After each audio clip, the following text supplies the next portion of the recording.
State your name for the record. My name is Beau Hannam of Beau Hannam Guitars and Ukuleles. Awesome. And so, how'd you get started in the Lutheran racket? So I finished high school and then went to art school, did fine arts, and then finished that. I went to study philosophy and theology, finished that. And then as a celebration of finishing all that academic stuff, I thought it would be good to go make a guitar. So I went to a school at Jalay Guitars in Sydney. Jalay Guitars is run by Gerard Jalay. It's actually, I think he's retired now pretty much, but that was like the premier school in Sydney, definitely, and probably Australia. And yeah, that was I think it was 2003. You'd think I would remember, but I think it's 2003 I started there.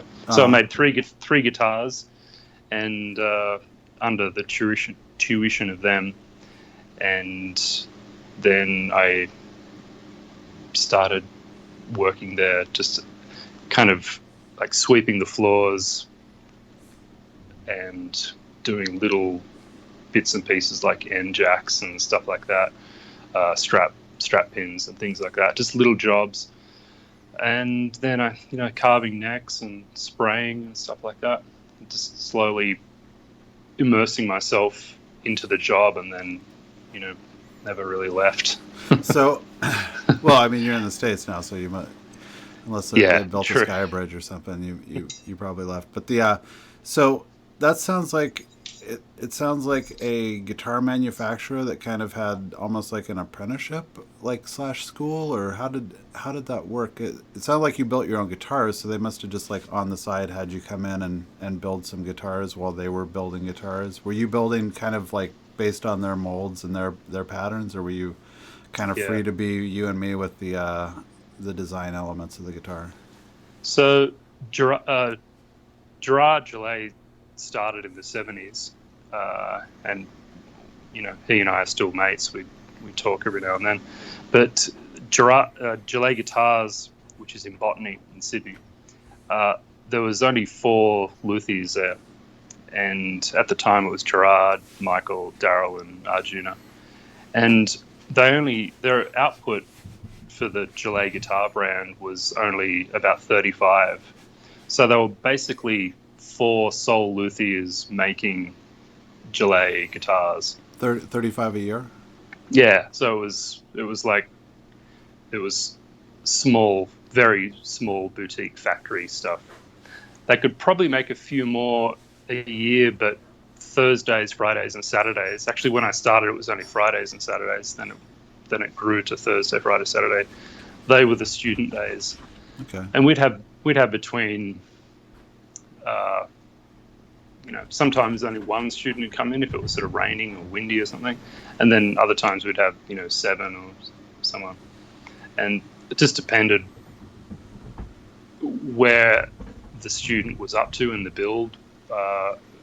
How much time it took out of your day, but basically you didn't get anything done on Jalay guitars while students were there.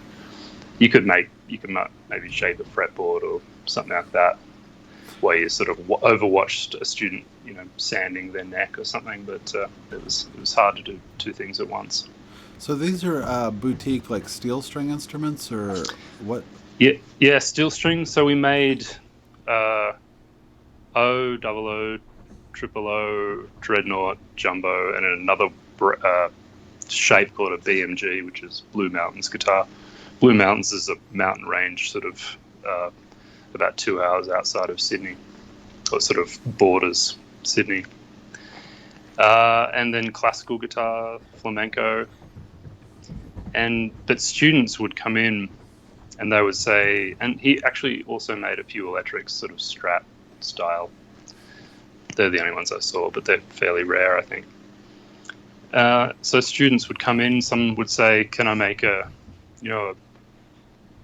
mandolin or a ukulele? Mm-hmm. And and we just made it for them. Electric guitar, double neck guitar. So if they wanted to spend the time and the money to do it, then we would say yes, basically. It cost, when I started, it was $110 a day, and it took about between 20 and 25 days to make a guitar. Mm-hmm. And you came out with a guitar that, at the time, I think Gerard's guitars were about $3,500 to $4,000 new. So you pretty much came out with a Jalay guitar, because no student left with a crappy looking or sounding instrument. Yeah. So it was you sort of got a Jalay guitar for the price that you would normally get it for, but you got all the working experience. And most of the people there, most of the students, they weren't interested in a career, but they enjoyed playing, and they loved coming in. And the majority of the students were sort of completely not interested in making it a career, but they were retired guys, and they wanted to potter around and little paint your own pottery just make kind something. Of thing. Yeah, and they But there was a path to a more intense relationship with Luthiery there, if you were so inclined. Yeah.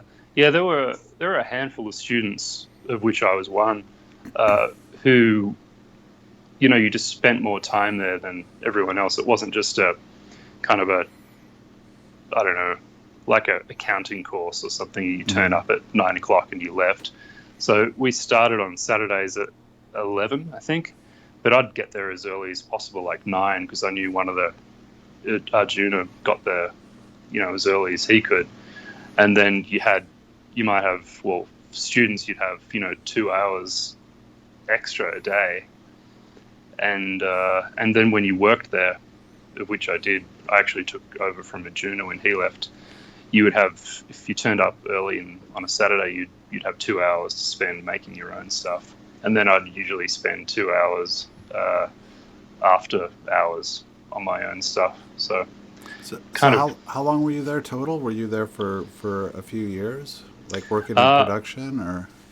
Yeah, I started as a student in about 2003, and then I sort of, fizzled in, and I think full time. I'm at sort of the transition area. I would come in and teach students, but he either threw me $50 or gave me like a bunch of fingerboards and a back and side set or something. Just sort of equivalent. It was kind of an easygoing camaraderie, and that was great. And then full time, I think it was like 2007 or 8. And then I was there for about 2.5, 3 years, maybe 4. I really forget. Full time. It's sort of all blended in, like. So when you started this, you had no intention of this being a life path, right? Did you kind of do it? You did it just kind of as a finish up for your real life, and then, or for the training for your real life, and then. I think I started like every student that I've ever taught, which is you like guitars and you think you might be, the woodworking element might be interesting, if not fulfilling. They're usually not. They might not be the same thing. But the only woodworking I'd done was when I went to a Steiner school when I was a kid. We did some wood carving, but that's about it. Yeah. So I didn't really have any woodworking. Like, my dad wasn't a woodworker. My granddad wasn't. So you went in there with being hopefully terrified of power tools and like able to like really respect the learning process of getting around those tools, I would imagine. Yeah. The only power tool we let the students use was the bandsaw and the router table, but it sort of depended on how much common sense they had. Yeah. Some have like none. Like they're really, really stupid. They got their dumb long hair hanging down and. Yeah. We had a massive, like, I think it was 24-inch disc sander, and And I remember one guy, so it went around, I'm not sure if, it went around anti-clockwise. So you sand on the left-hand side. And he just kept trying to sand on the right-hand side. And like the block of wood was flying up. And he just wouldn't get it. I mean, it was hilarious to watch because it wasn't particularly dangerous. But, some people, they just don't really understand it.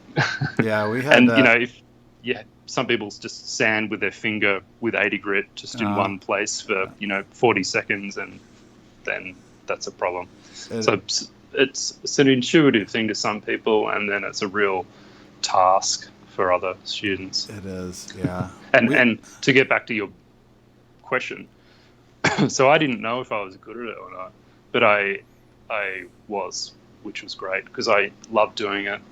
I didn't know what else really to do. I was working in the book trade, secondhand books and new books, but that wasn't something I really wanted to do, even though I love reading. But yeah, thankfully I was good at it, and just had the mindset of a luthier.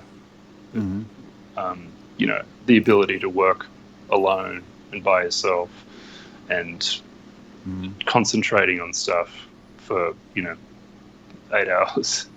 Yeah, and I wonder if that's with the kids raised on screens. I wonder how hard that's going to be to get that focus. I know it's hurt my focus for sure.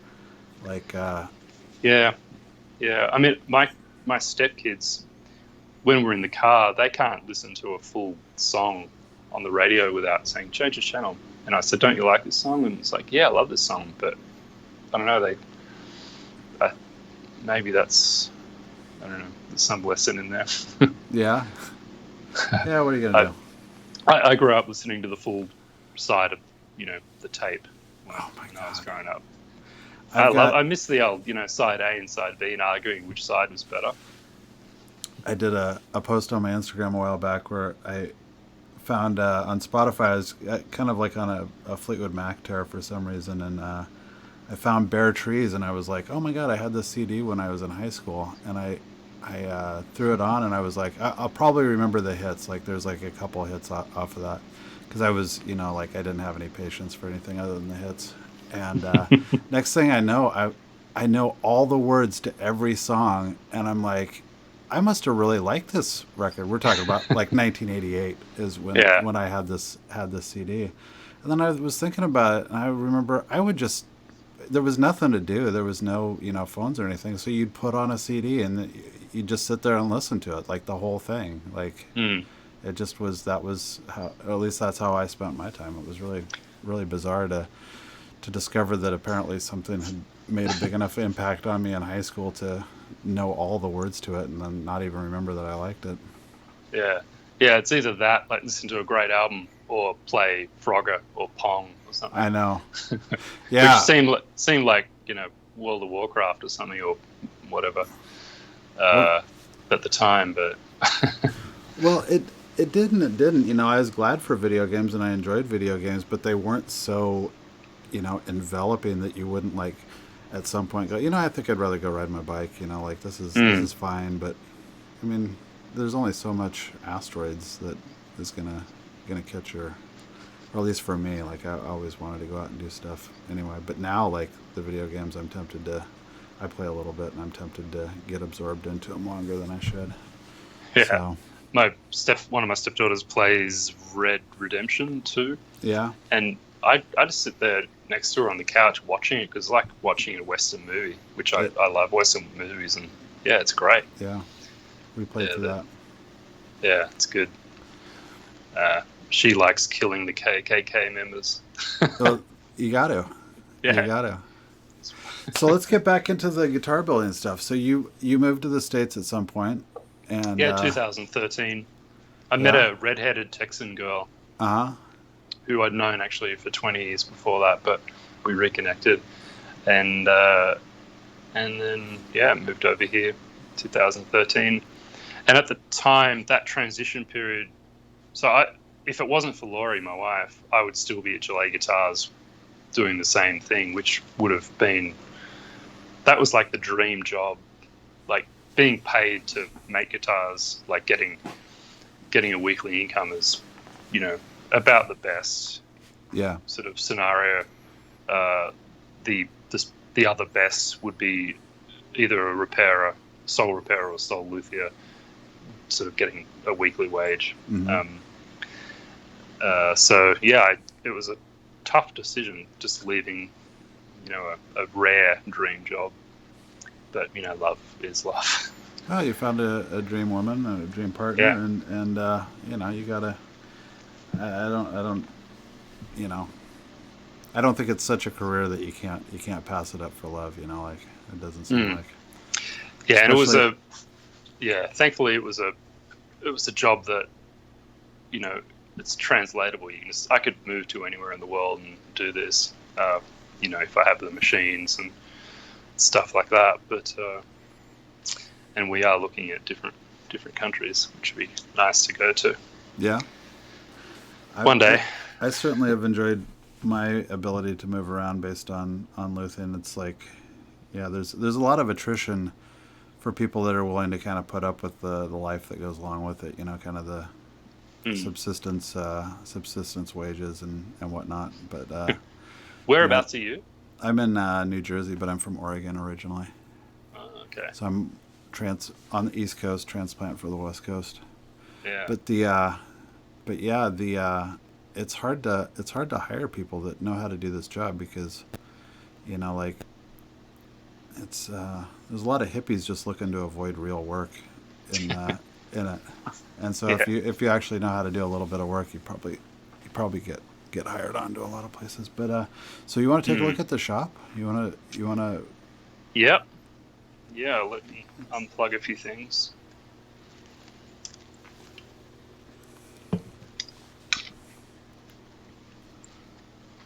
So I see right away you've got excellent paper towel organization. Oh man, wax paper on the paper towel roller? Get out of here! Yeah. Come on.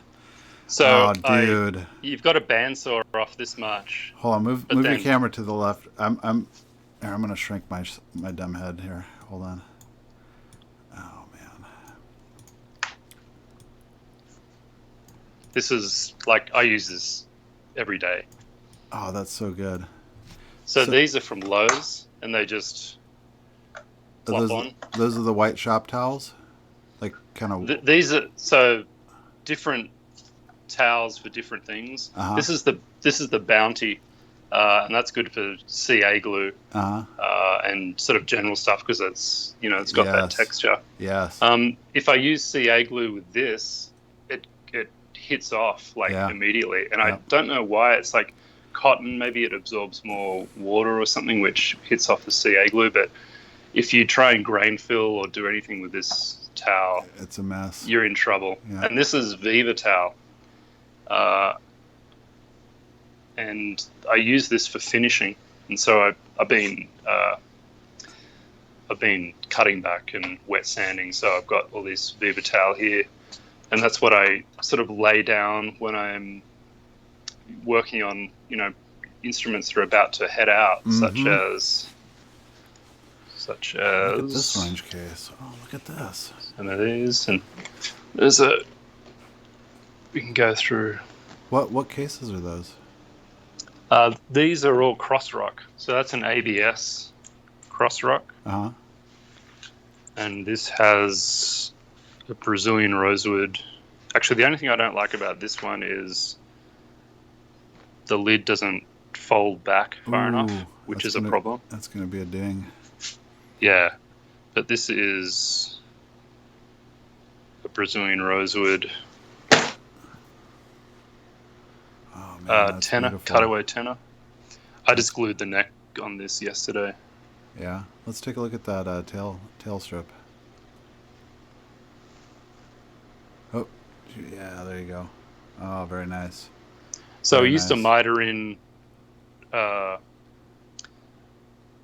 I'm out of hands, but I used to see how that's like a full rectangle and it goes beyond the thing. I used to miter it all in like you typically see, but since moving to America, I've been doing it this way, which I like. What? Yeah.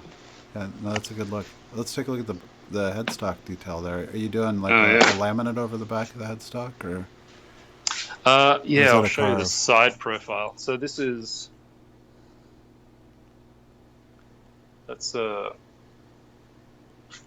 probably a bit dark, but it's Brazilian rosewood, Cool.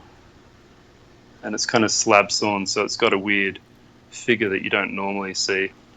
It's kind of like it looks like tree rings, Yeah. which I guess it is actually.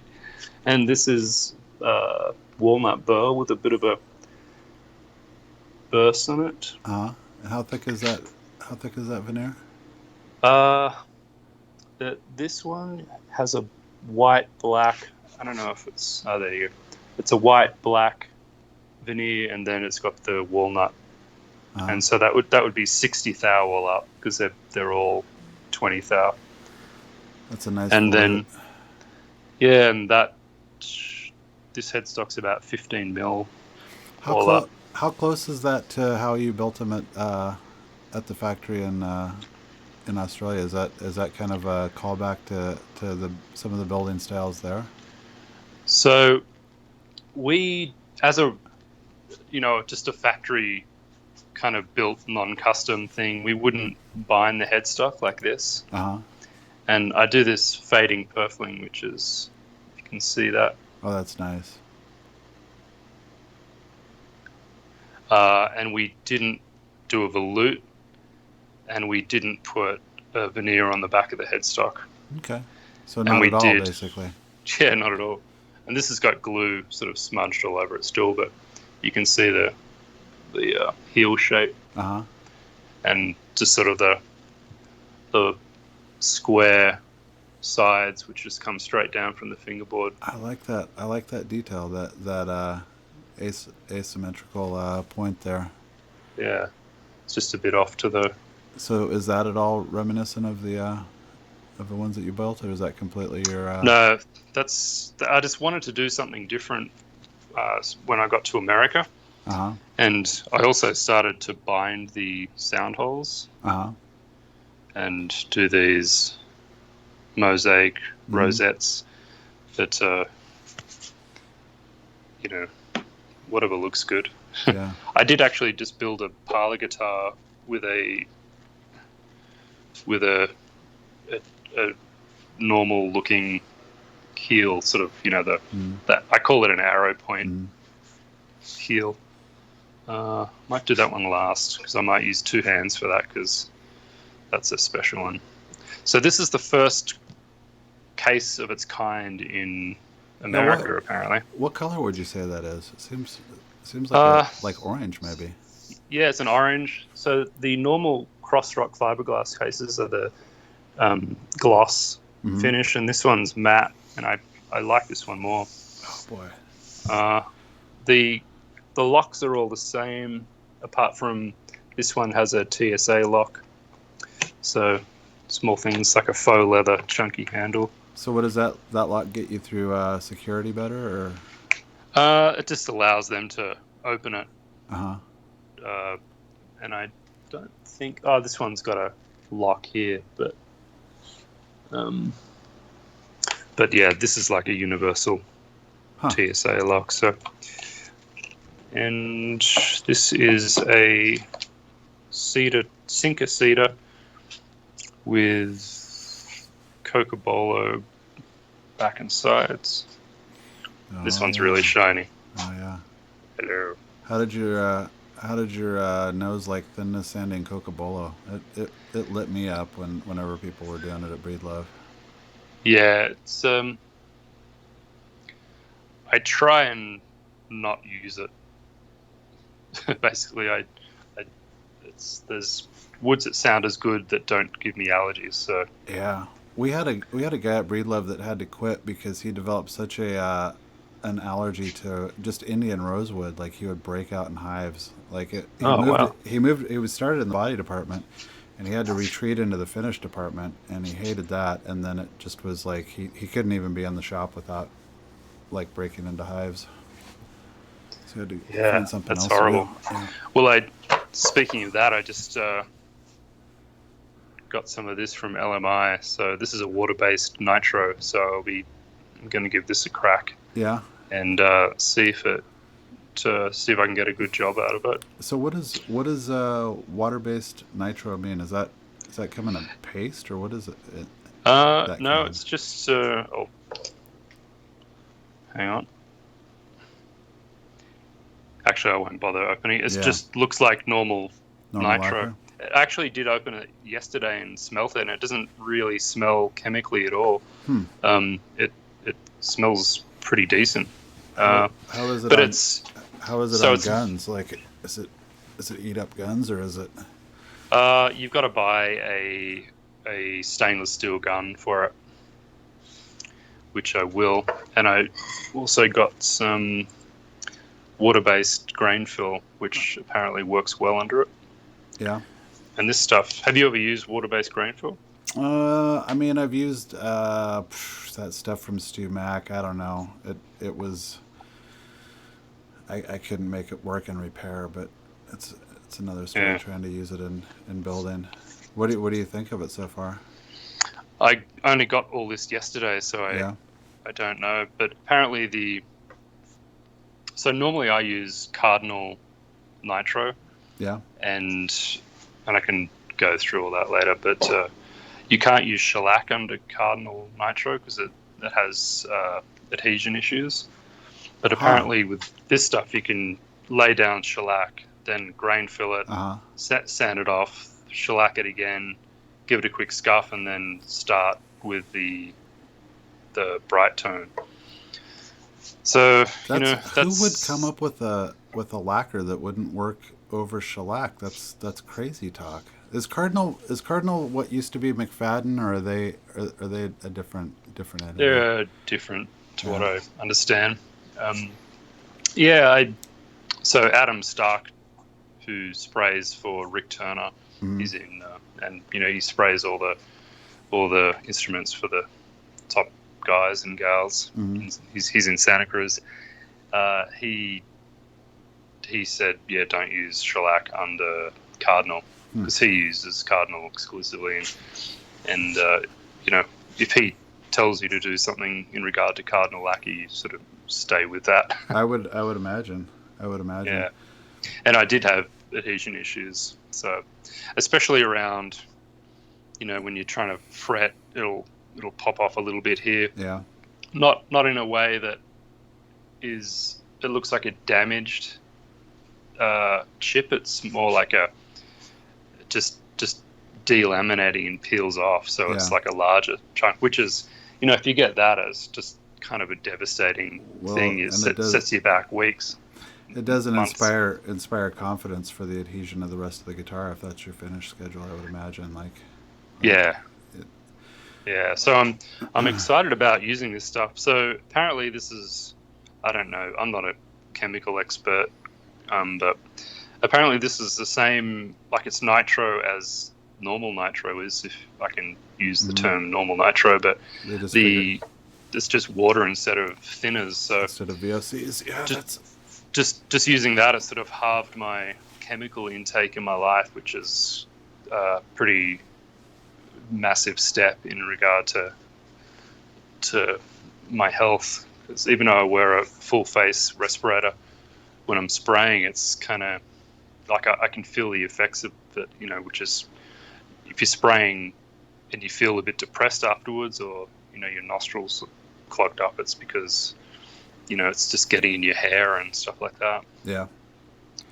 Well, that may explain a lot of my my problems too. Yeah, I think it causes small penisitis too. So, really, make it that way you want. I want to say mine's been doing nothing but getting bigger. So,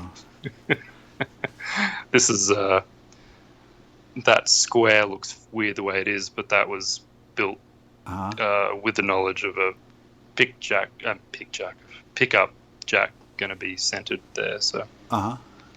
Try and think ahead, and it's got a little bevel access up there. Get up under the dusty end of the fingerboard. Yeah. It's a good place to get good at mitering too. 1, 2, 3, 4, 5, 6, 7, 8. Yeah. Miters. No, it's a really nice look. Which is less than a normal cutaway, which has 1, 2, 3, 4, 5, 6, 7, 8, 9, 10, 11, 12. So a normal cutaway, the way I do it, has 12 extra miters. Yeah.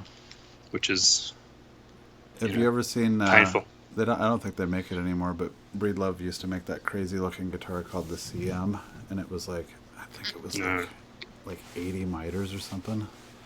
Jesus. It was ridiculous. It would take a guy a whole day to bind that guitar, like just one guitar. God.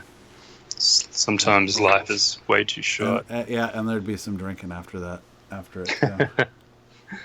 Yeah. This has got a cutaway and a Brazilian rosewood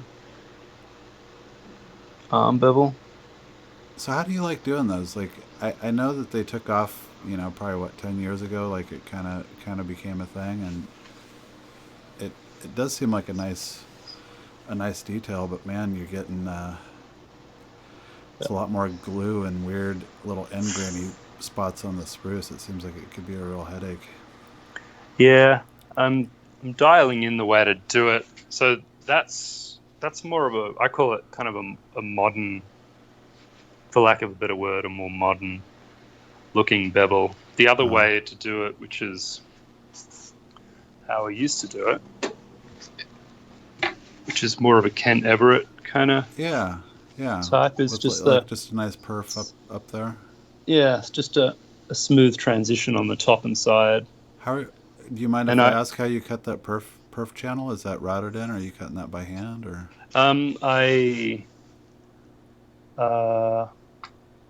If it's a trade secret, don't worry about it, man. No, I'm just trying to think. I always forget how I do stuff, and then I look at it and go, "Wow, that's nice. How did the guy do that?" No, so what I did, I pre. So, do I have? I'm just trying to think of what ukes I have at the moment that I could show you.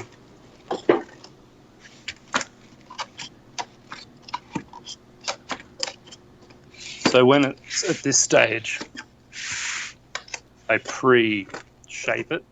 Uh-huh. I haven't done it on this one because this is going to be a modern bevel, but okay. So that thing you've got a whole block in there dedicated to that. Yeah, that's what is in actually both types of bevels. Okay. And that'll be sort of given a more elegant end transition. Okay. But I pre-shape the side, so I sand that down, which makes the hardest part far easier. Uh-huh. So to get that curve here is kind of difficult. But if you just hand sand that scoop down, it's much easier. Are we still? Can you still see my video? Yeah, we're good. Okay. I see some bear claw happening there. Yeah. This is actually an interesting piece of wood. This is spalted tamarind. So it's like a blue, white, yellow kind of thing. It's really. As soon as I saw it, it was a cheap set of wood, RC tone woods, and I went, that's going to look awesome with ebony binding. So you've sealed the top, but is the back sealed yet, or? No. Okay. So that's just a little bit of shellac, which I can actually, that probably isn't shellac. That would be sanding sealer. Yeah. So instead of shellac, I just buy a can of sanding sealer from StewMac, and just use that just to keep the top. Their vinyl sanding sealer. I think so. It's one of these bottles. You got a lot of ointments over here. Yeah, this is my CA glue. Your kicker area. Lots of glue boost. Yeah, I know a glue boost. You don't like their kicker? Yeah, I've got that here. Yeah. I called the guy up and he said, yeah, you pretty much have to use this in conjunction with that. He would say that, wouldn't he? But Yeah. I have a relationship with him, and he's a cool guy. Like it's pretty funny. He gets real wound up. It's always fun to wind people up like that. Do you use this stuff? I don't think no, I don't think I do. I don't. Okay. What is it? Tell me all about it. I can read the back of it. Refined wax is blended to a formula used by the British Museum and restoration specialists internationally to revive and protect valuable furniture, leather, paintings, metals, marble, ivory, etc. Freshens color, imparts soft sheen. So I use that on any raw wood. Yeah. So basically fingerboards and bridges. I got a That's friend what's who that's CAs his what's on frets that. in. Oh, good. Oh, that looks great. That looks awesome. Does it give it It's like just a touch of kind of finish, or is it just pure yeah. wax?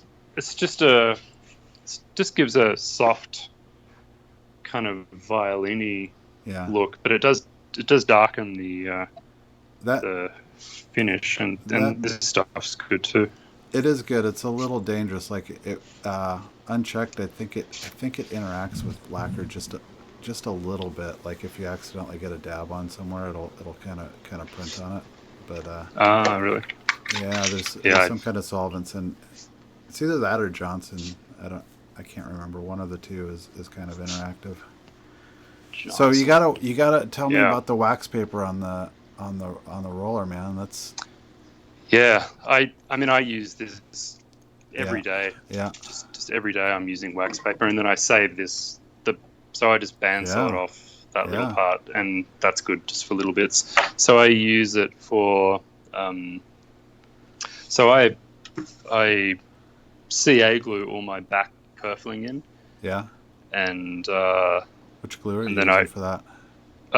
I use Starbond thin CA for that. Okay. And then I use Type Bond for the bindings.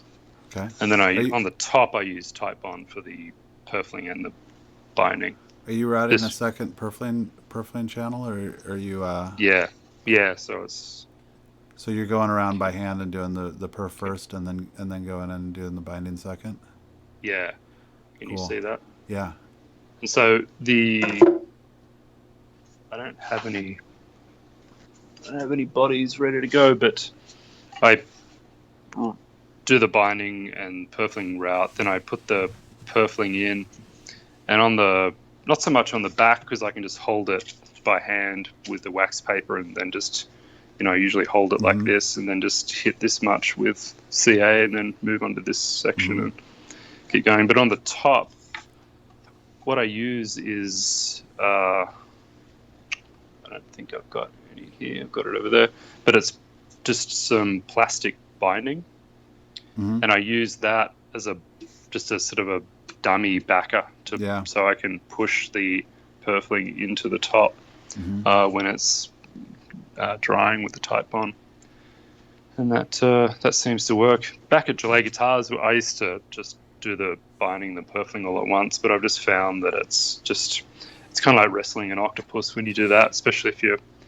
doing like a shell top purfling and you've got binding and the two purflings plus the Teflon strip. It's just too much.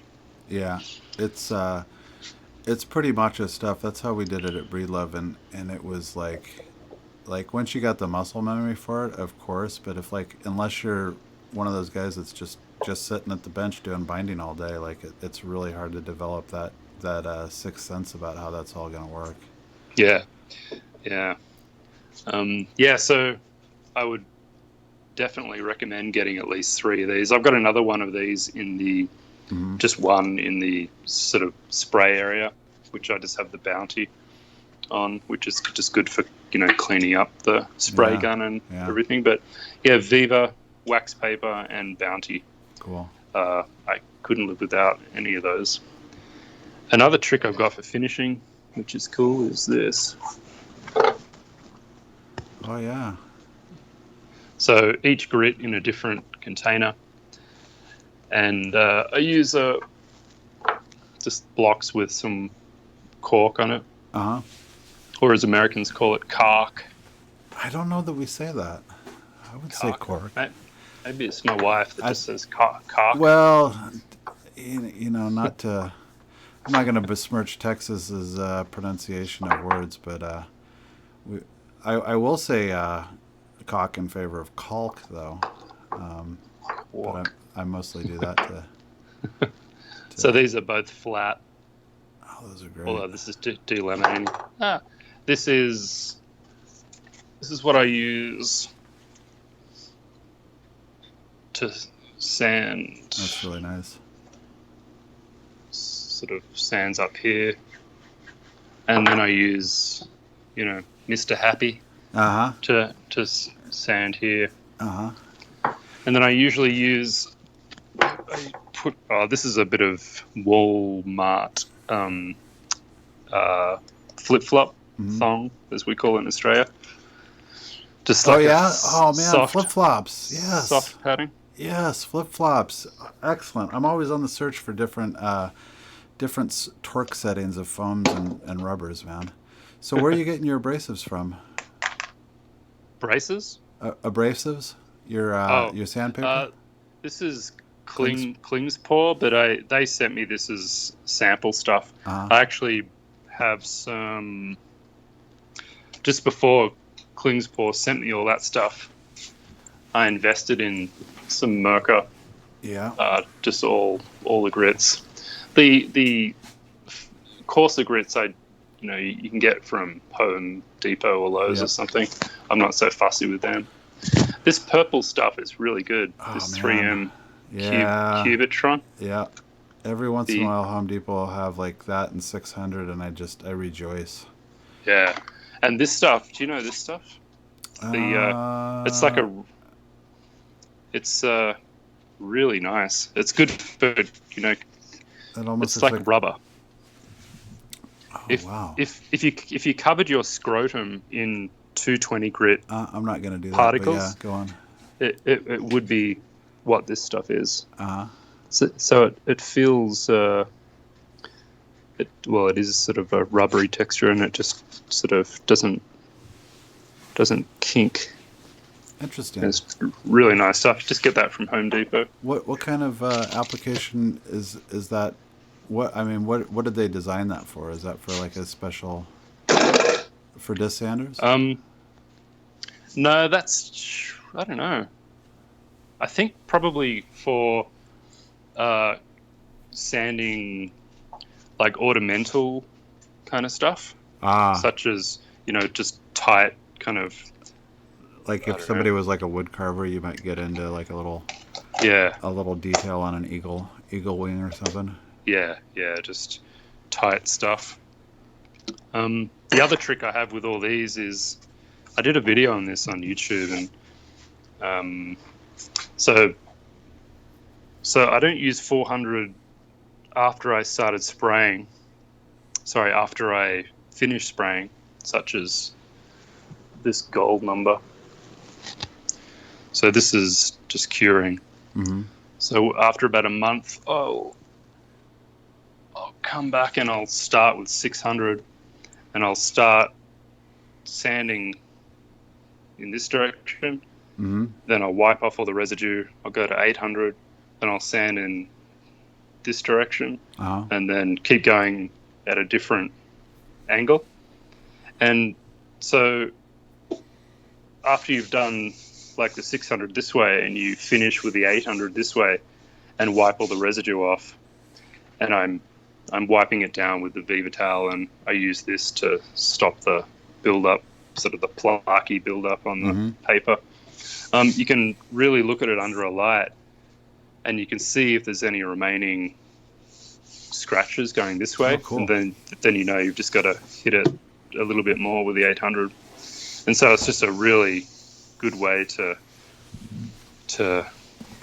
not get up to 2000 and realize you've got still a 600 grit scratch. So that would be one of my recommendations for finishing. Have you considered moving into orbital for rub out, or are you pretty set on the? I've got this, which is the Yeah, Makita. they're not quite ready for prime time, that generation, I don't think, or maybe, I don't No, know. the only thing I use this for, though, this goes down quite low. I forget what it goes down to, like 2000 RPM. Mm-hmm. But I only use Trizac for 3000 Mm-hmm. and Trizac 5000 with Yeah. that.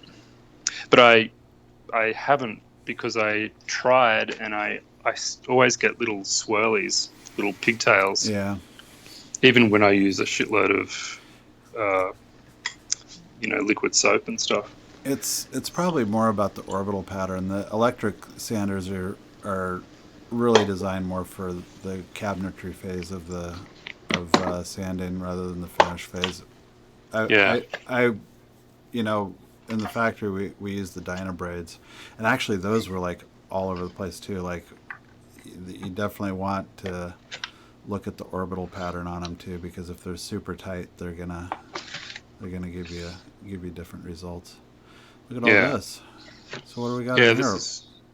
here? This is just mother of pearl. Shell and Um, yeah, bits and pieces, some dots. some cut, some. Um, Where are you getting your shell from? Mostly mother of pearl supply in Australia, Yeah. and so that piece is that went into making this rosette Oh, cool. That's really nice. over here, actually. The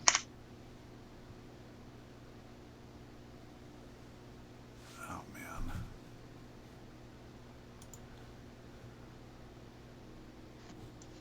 still there. Yeah, we're dropping in and out.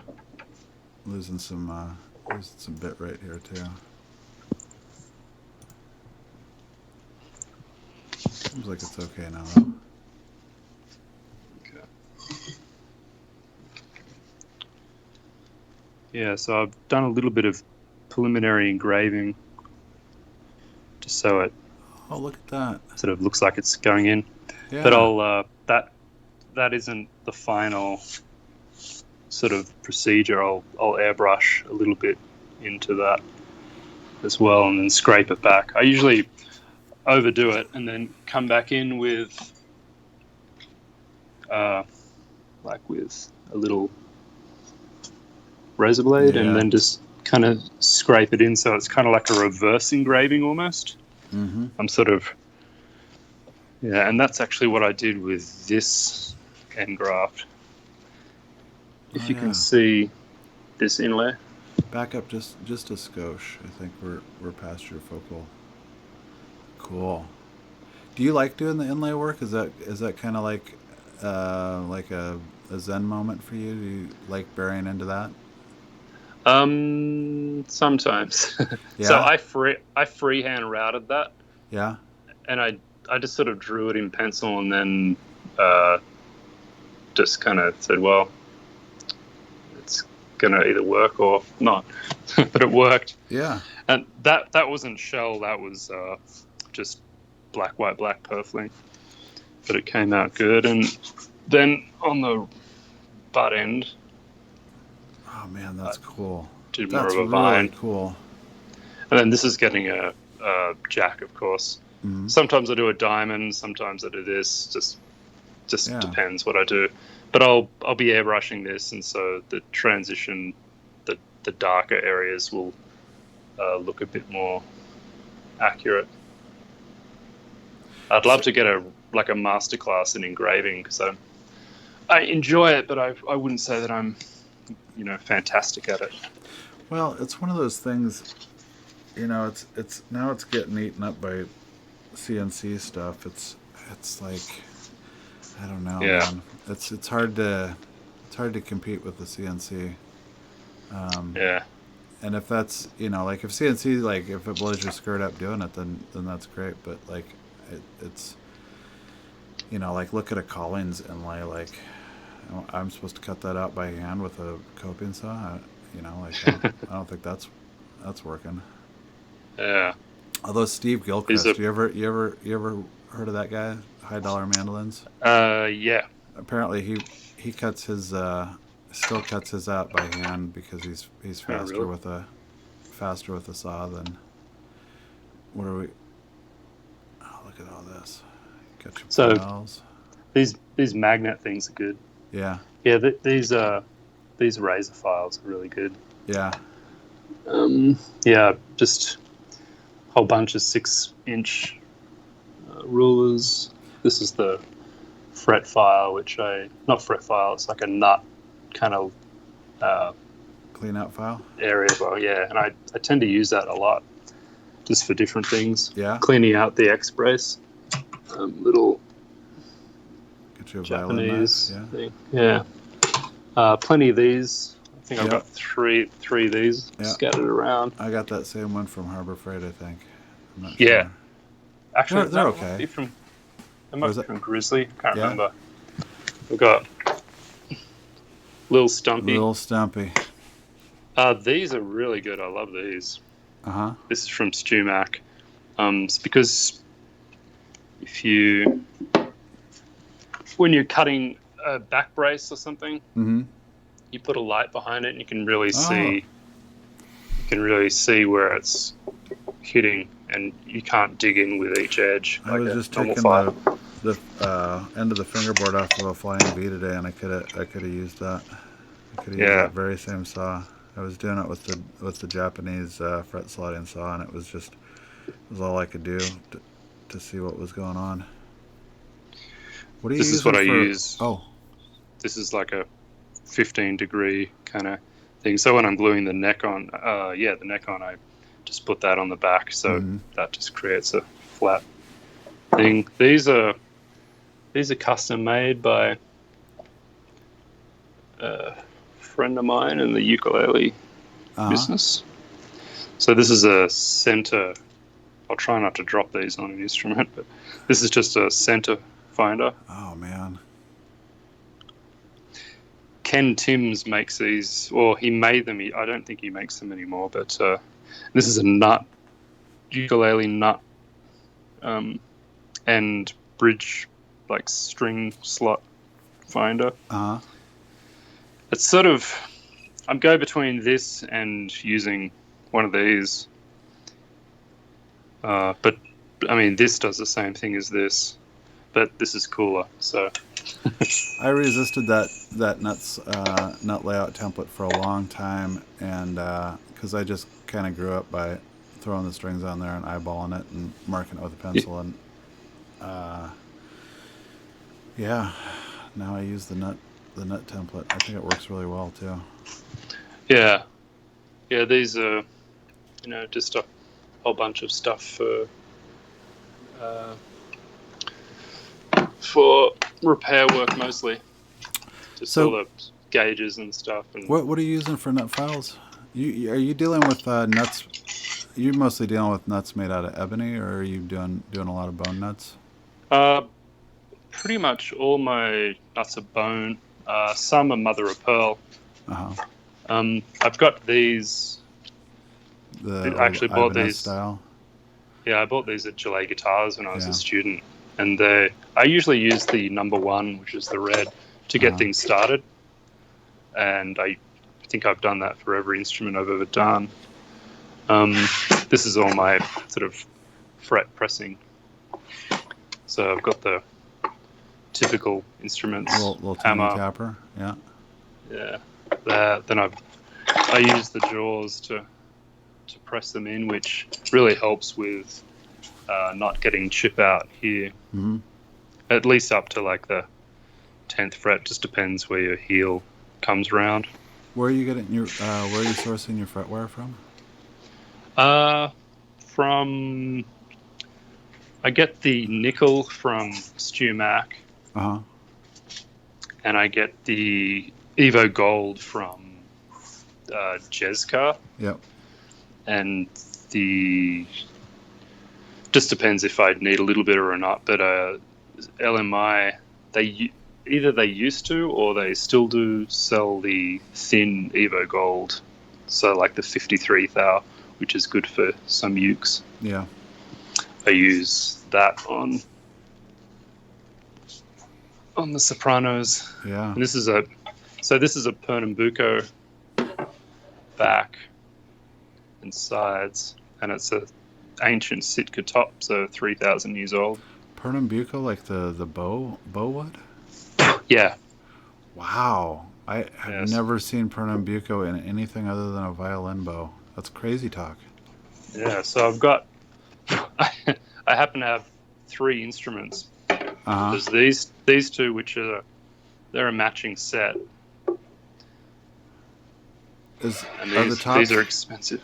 Are the tops dark? Oh, what is a set of Pernambuco going for these days? About $200 for a ukulele set. Mama pajama. Yeah, and these tops were $200 each. So tell me about that. What? This is that's a bit of a tree. And so this quality tree set, if it was actually a set, would be about $5,000. Yeah, it's like that really amazing tortoiseshell. That's nuts.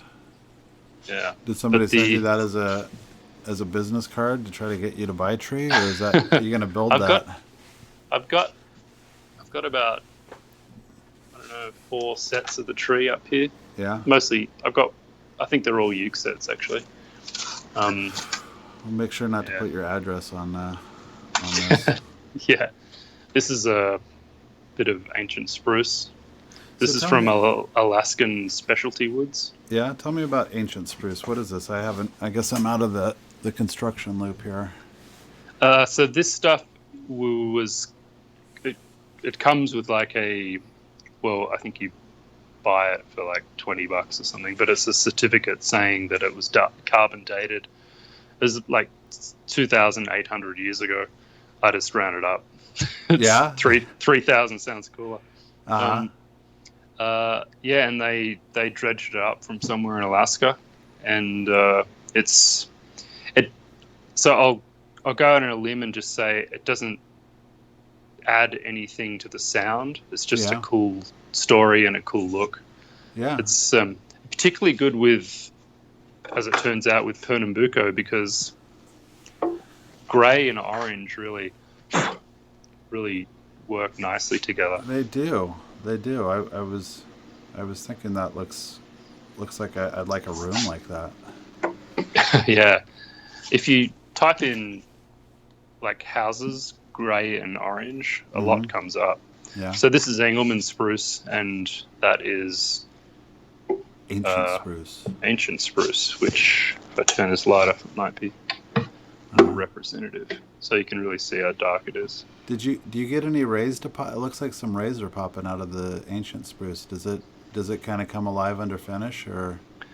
I haven't seen much of it under finish. I know Jalay has used it for a J45. There's an Australian builder, actually no, he's a Canadian builder living in Australia, who has built probably the most instruments out of it, and it looks nice under finish. It just looks more shiny grey. But there is definitely silking in there. It's nice. But when I offer it or somebody asks about it, I usually say that it doesn't. You're not paying for a better quality sound. You're not getting more horsepower out of it. Yeah, it's although it is actually it is good wood. Like it's like the grain is pretty fine here, but it's a bit like the tree, which is this stuff. If you pay $5,000 for that, you're not paying for sound quality. You're paying for the look. And that if you've got the money, then that's good. Yeah. And now I think about it, this is an interesting instrument. So this is also Pernambuco.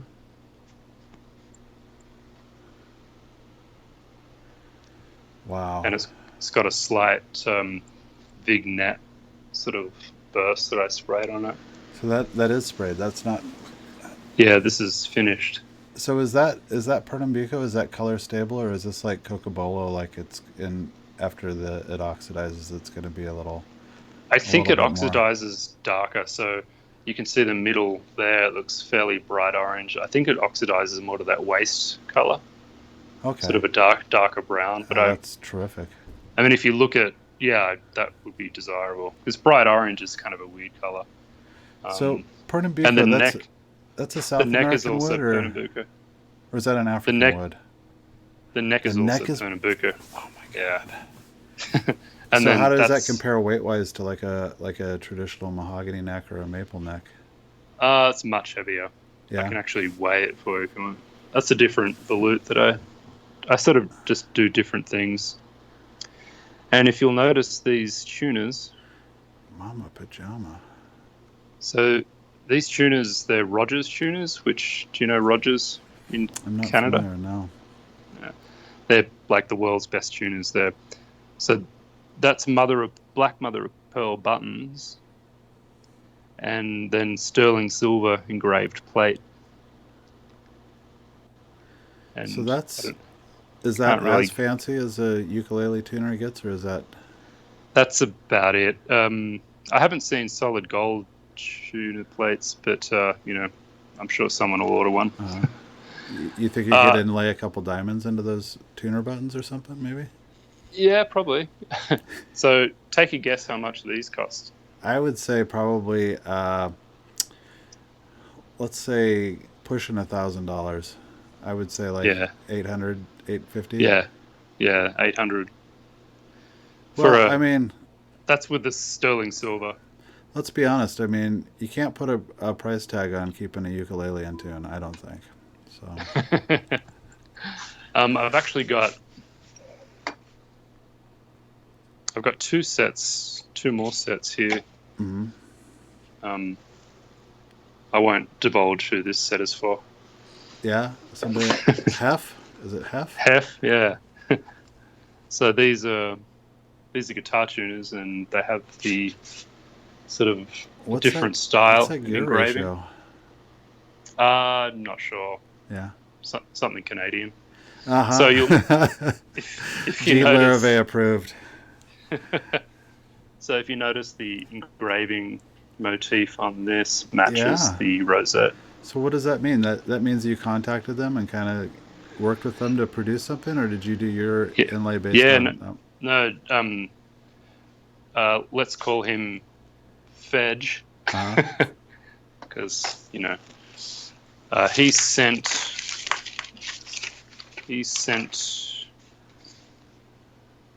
this to them, and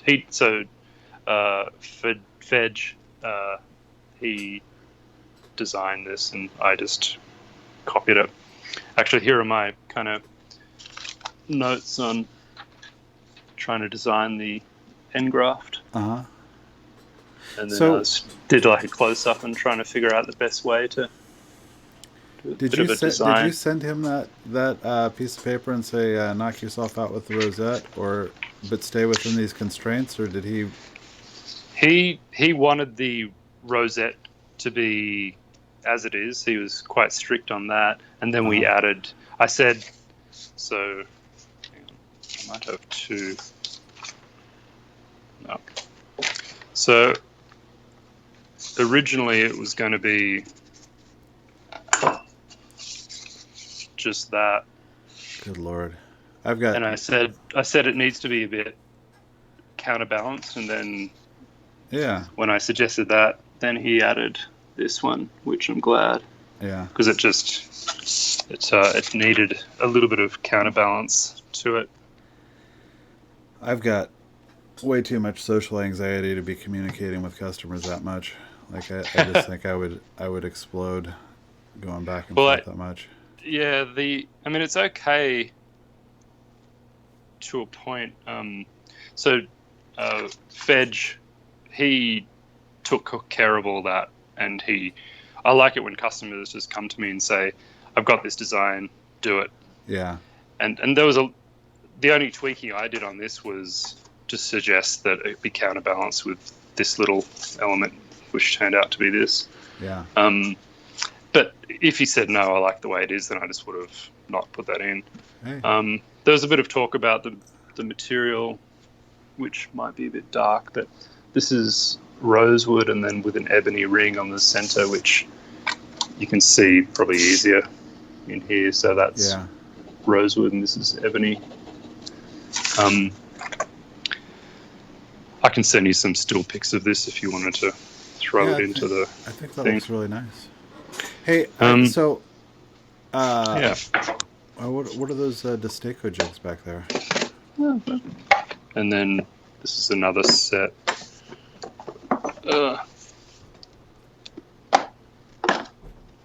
Black mother of pearl buttons with. So there seems to be some kind of arms race in guitar tuners now. Like I've never seen before. Dan was showing me those crazy cycloidal tuners, and I know Waverly's doing some nutso stuff too. But like, is there an arms race in tuner manufacturing now? You think? I'm not sure. I've only my standard is the Waverly's, and usually with the ebony buttons, I just pair the buttons with the binding or sort of the general look. These Klusners are for a electric that I'm building, which is the electric's got a really cool pickup, which I should show you. Do you know Curtis Novak? I do, but is he a pickup designer? Yeah. Before I forget, this is a cool humidifier that just blows like pure steam. It's not steam; it's more like fog. But it's way more effective than this thing, which is always on. But that's got a filter which sits in a shallow body of water, and they're just crap, especially in like a really dry environment like Colorado. Can get to like 5%. It just doesn't get. It's impossible for the water to get sucked up into the filter for it to be effective. The shop I worked at in Santa Fe had about 10 of those. I just lost video again. Let me see what's going on. There we go. I was just still. I'll get just while I'm getting this out. Glad to see you're not fretting. You're not fretting off the neck. I like that. Yeah, I usually keep finishing fretting until after it's all done. Well, it's hard to do it the other way and get the results. Are you slotting your own fingerboards? Yep. You table saw or gang saw or little table saw, which I can show you in a sec. I'll just go out over here where it's better reception. That's a half carved volute. I did like half a YouTube video on that, and so you do so you do 6-string ukuleles as well? I haven't done a 6-string yet, but I have got an order for one. Or is that a guitar? That's an electric guitar. Oh, electric guitar. Yeah, we've been uking around so much. Yeah, so that's a guitar that I was showing you with the Inlay. Then I've got a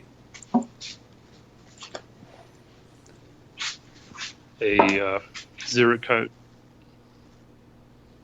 Classical. I love that. Still got to make the top for.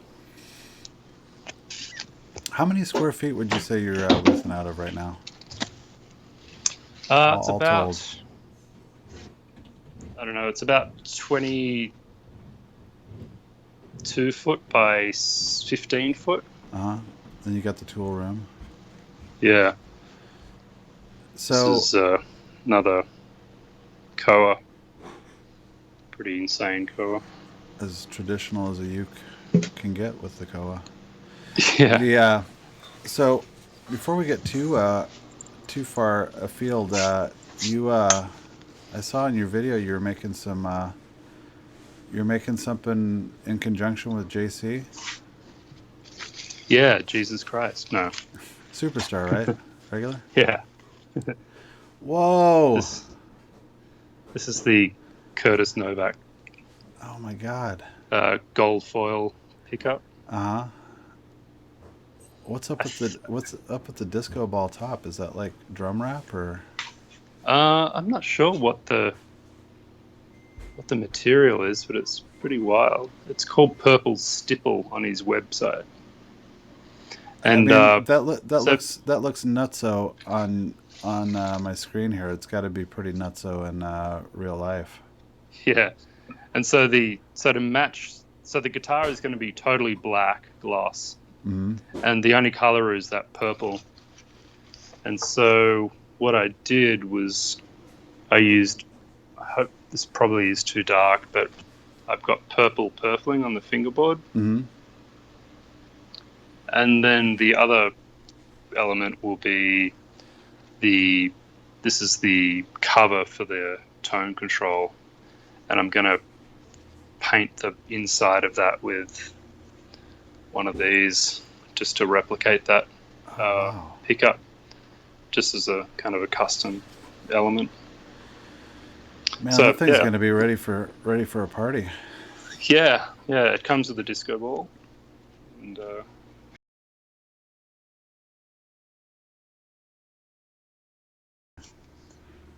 Hey, Bo, what are you working on?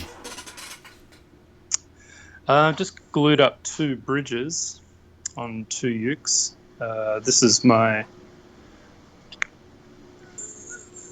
my typical uke bridge, which is pretty small footprint. Mm-hmm. I do 100% footprint, and it's like 4 inches by 4 inches wide by a couple of, I think it's 1/2 inch wide. But this is how I use hot hide glue, and this is how I Oh, so you index it glue it on. with some low tack? I put low tack tape on first, and then I put these tabs on, and that's like probably 6. Actually, I can just show you. It's about 6 layers or 7 layers thick. Uh-huh. And then you can see the hide glue Yeah, man. in there. And then I leave it for about 20 minutes.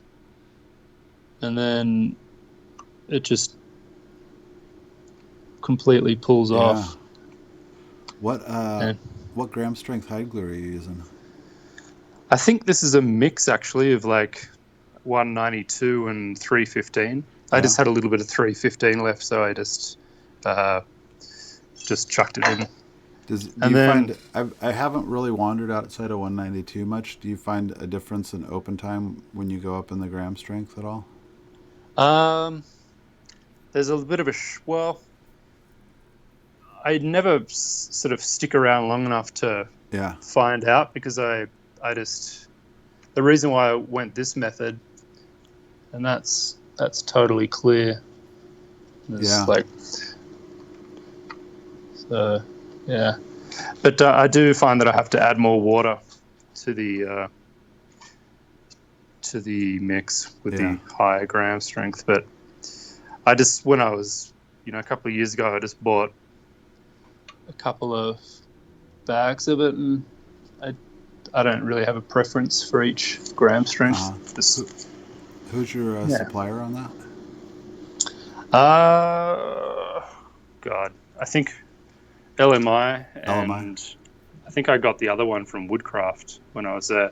Cool. When when you go to a woodworking shop, you sort of want to come back with some kind of memento. Yes. So I bought a bag of high gram high glue. And what are you using for a glue pot? Just the normal. Ah. That's the internal part. It's the copper one or the brass one. Yeah. Copper. But it's what's the brand? Hold Heat. Yep. Hold Just heat. the one's Hugh Maxwell, I think. Yeah. Yeah, it's works well. I used to I went for 10 years just using tight bond for gluing on bridges, and that was fine. But with Ukes, at the same time as starting Ukes, I started using hot high glue. So, and I needed a quicker way to clamp, or a really quick way to index it, and so it didn't slide around. Because in Australia, I used pins. Yeah. Which is the typical way, but I just found I never felt like I had enough time to get everything down, positioned, clamped up, and then it definitely would have gelled the old way around. So this quick indexing just with thick masking tape works really well. Mm-hmm. The only thing I do, I buff the bridge. It's in raw wood form. I buff it and then I cover it in wax, just the outside, and careful not to hit the bottom with any wax. Mm-hmm. And so no glue sticks to it. There's always a little bit of residue, just a tiny particles, but there's never any problem. So it seems to be a pretty good system. Cool. Do you have any kind of warming rituals that you do? Do you do you put a heat lamp over you, or do you warm the bridge at all, or?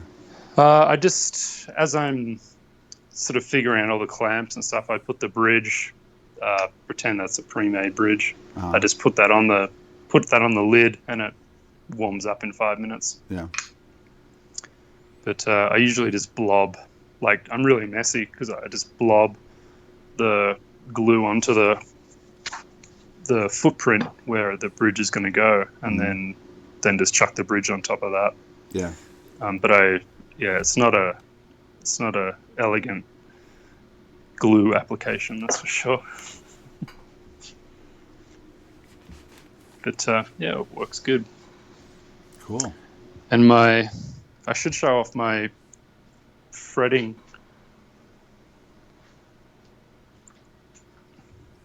It's my little. Oh, look at that. Fretting thing. It's made out of snake wood. Yeah. Snake wood's cool stuff. I had this whole bunch of snake wood, and it had a fault here, and I wouldn't have used it for anything else. Yeah. So I thought if I put 20 holes in it, it'll work well. Awesome. So fancy little fret holder. I've never made a single fancy tool for myself. My tools that I make for myself are just so ham-fisted, and I wish I would have, because it's almost like an act of defiance at this point. But maybe I'll make some nice handles for myself at some point. I was playing around with doing it for my Grow Bay files. This was my old fingerboard or fret holder, which was my fingerboard gluing coil, and then I just drilled holes in the top of it, not all the way through. Yeah. And that did me for 10 years. Cool. So I looked for those nut files you're talking about, but I couldn't figure out which ones they were on the website. I'll send you a link. Yeah. I got a link on the Patreon page. I'll grab it and fire it off to you.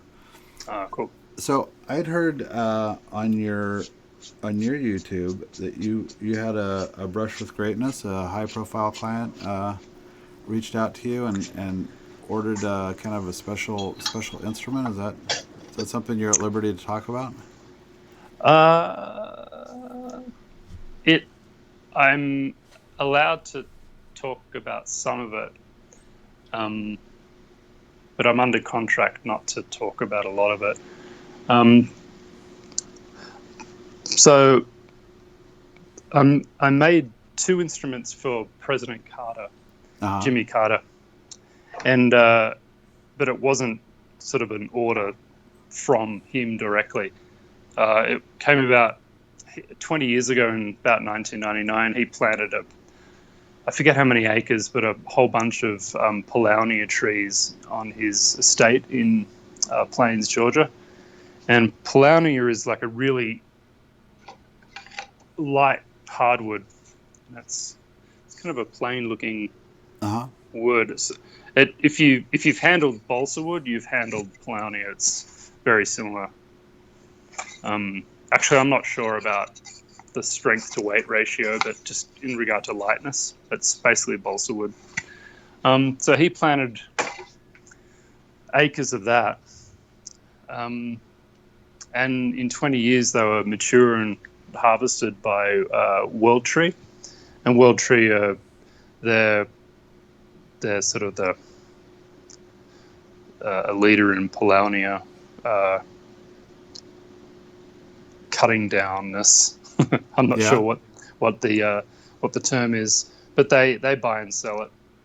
And so they bought this special batch of Paulownia wood, and President Carter, he's a woodworker, and he likes music, and he had Elvis and many other artists to the White House back in the 70s. And he contacted, I probably can't say, I don't want to get in trouble by the Secret Service. So this is getting some intrigue happening. Yeah. I can't say the avenue how it happened, but President Carter reached out to somebody who lives near him, and Todd Lundenberg, or Lundenborg, and they got together, and sort of in conjunction with World Tree, President Carter thought it would be a cool idea to get some of the trees cut up into sets of guitar wood, and some lucky luthiers make some instruments out of them. So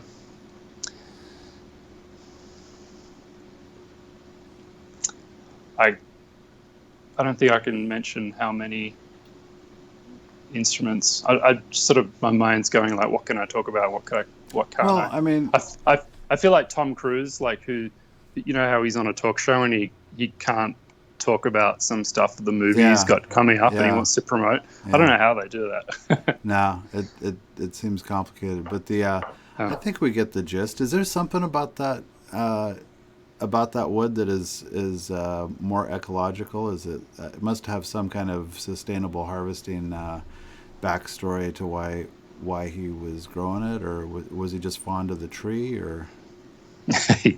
So yeah, that's the gist of it. So he planted it. So I'll go back a little bit more. So Jimmy Carter started, or invented, or instigated the Department of Energy to coincide with energy conservation in America, and so that's why he put solar panels on the White House roof. Mm-hmm. And he also he instigated the Department of Education, which I didn't realize.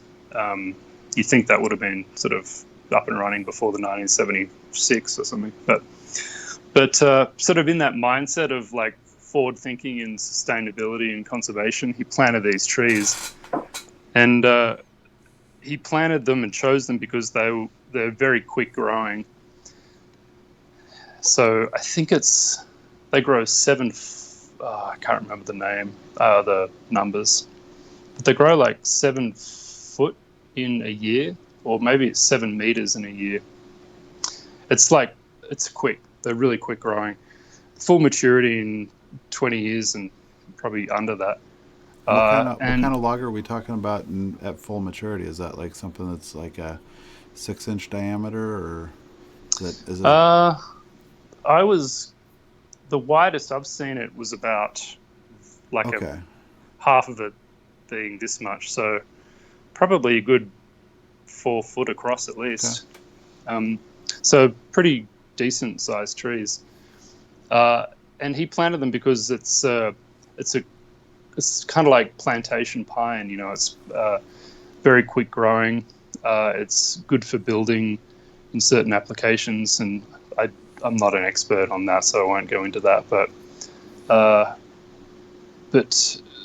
yeah, it turns out that it's a good, sustainable crop to grow. I'm not sure if it can be used in housing or anything like that, but definitely in sort of furniture making and stuff like that. But it'd be probably particularly excellent in flamenco guitar making. Yeah.